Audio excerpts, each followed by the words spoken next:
My next guest is the 2016 TED Prize winner. Please welcome Dr. Sarah Parcak.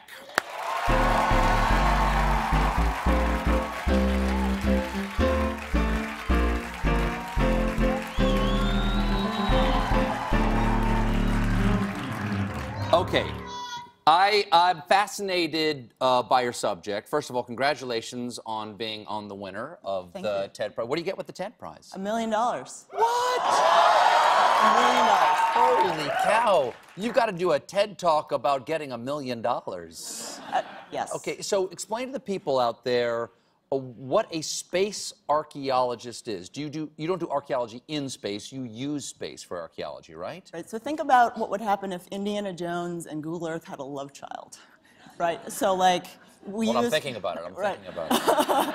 Okay. So I use high resolution and NASA satellites and look for subtle differences on the surface of the Earth that locate buried ancient pyramids and towns and ancient tombs, which we then go and excavate. So it allows us to pinpoint exactly where to go from thousands of miles away. Okay, so first of all, what is that? What do you have here? Well, I thought you needed an Indiana Jones hat. This is, oh, I see, all right.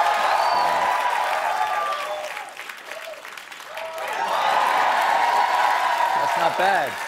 That's not bad. All right. Thank you very much. Do I really get to keep this? It's yours. It's yours. That's awesome. Aren't you putting people like Indiana Jones out of business? Because these are the guys who like train with the bullwhip and the machete to go through the jungle to find things, but you're using these satellite imagery. That's right. We're able to look and use different parts of the light spectrum. It's basically like a space-based CAT scan, and we're able to pinpoint exactly where to go, and the scale of what we're finding is incredible. We have found thousands of ancient sites in Egypt and all over the world. Well, let's talk about some of the impressive things that you've done here. I understand you've helped locate 17 potential pyramids in Egypt that people didn't know were there, 3,100 forgotten settlements, and 1,000 lost tombs around the world. So what is the actual mechanism by which you're seeing it? Let me give you an example of one of the things that you've done. Here is a field outside of Rome. Where is this? Right, so this is literally just to the south of Rome's Fiumicino Airport. Okay, and I see nothing here, but you say there's something there. Okay, there's nothing. Here is one of your satellite analyzed photos. What is there that we couldn't see before? So what you're seeing right here is an ancient amphitheater, so like an ancient performance space, just like where we are right now.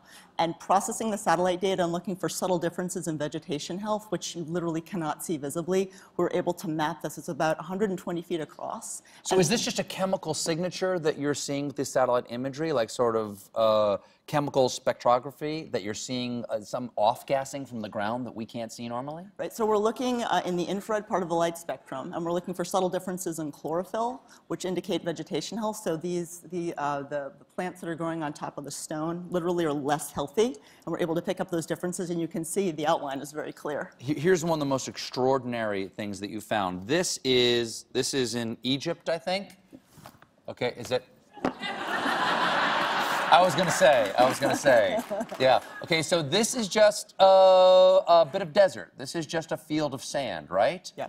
But in fact, what did you use to find this? Because this is the same locale, and those.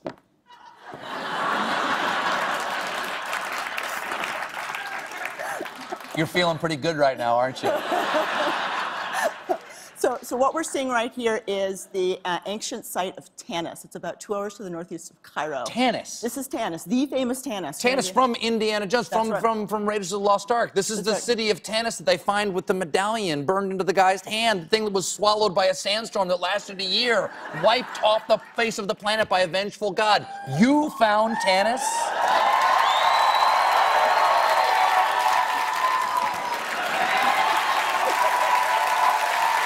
Honest to God, that's what this is? Yeah. This is the Tanis right there? What you're looking at is the outline of a 3,000-year-old city that no one has seen before. And you can clearly see the outlines of buildings and city streets. But this is what it looks like now. No one's going to dig it yet. No one has excavated it yet. So, when you see something like this, or you see something like the amphitheater, do you know for a fact that that's there? Do you then go check? That's right. So that's really the most fun part about what I do. I love getting my hands dirty. I love going into the field.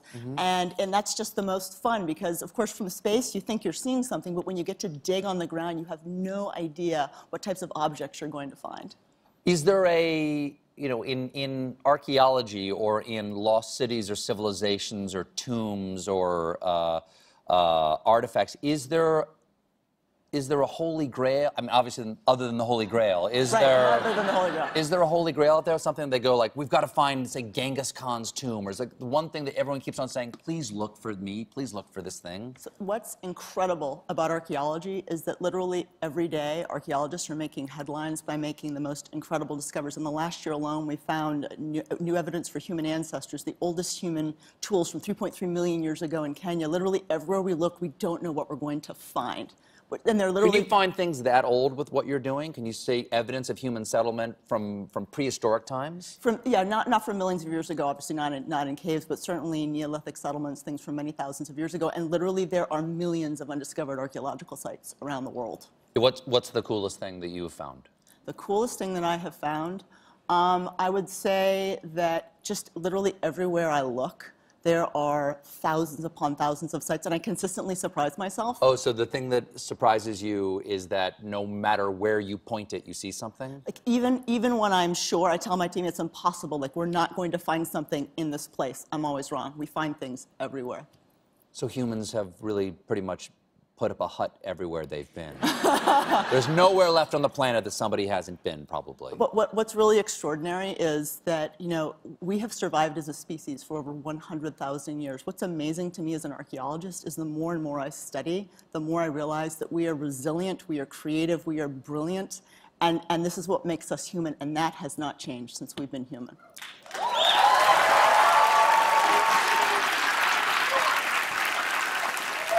Well, what are you going to do? What are you going to do with your $1 million? So I will get to announce my wish to the world next month at TED in Vancouver. Yeah. I'm not allowed to share my wish yet, but what I can say is that we are at a tipping point right now with archaeology. Every day we're seeing headlines with what ISIL is doing in the Middle East, blowing up temples and looting ancient sites. Mm-hmm. And the scale of discovery is incredible. And if we don't do something now to help protect and preserve all of these archaeological sites around the world, they're going to be gone within a generation. So that's really what I want to do, ultimately, is figure out a way to get the world engaged with discovery and protecting these ancient sites. Well, Doctor, thank you so much for being here. Thank you. Dr. Sarah Parcak, she found Tanis. We'll be right back.